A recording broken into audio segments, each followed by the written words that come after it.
on. Come on. Come on.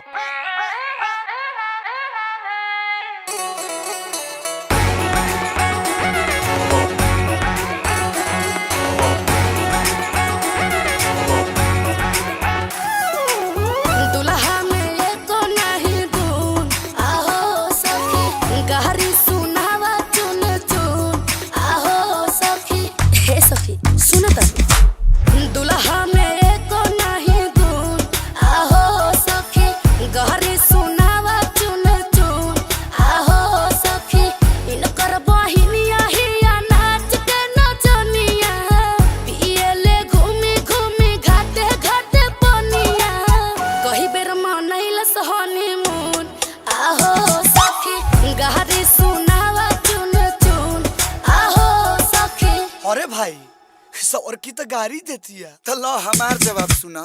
हमारा लको तो एगो पून आहो साली गाड़ी ना गावो चुन चुन आहो साली मन बात चल चला संग ही में सिस्टर के खूबे ही लई हो ससुरारी वाला बिस्तर के लंदन ले जाई हनीमून आहो साली गाड़ी ना गावो चुन चुन आहो साली। हे सखी तनी तो कुछ सुना दा। हाँ तो ले आओ सुनो।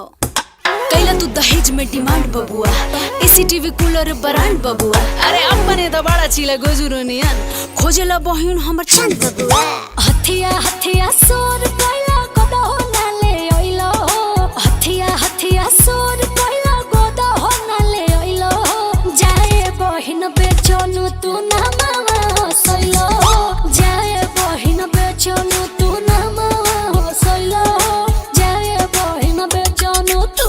अभी तू ठीक से जानते नहीं खू बढ़ी चढ़ी हमारा से बोला ये तना यो भर हो बढ़ी चढ़ी हमारा से बोला ये तना यो भर हो तो हमारा घरे गोबर फेंके जाला रे जनो भर हो हमारा घरे गोबर फेंके जाला रे जनो भर हो खा बुझल वे साली जी।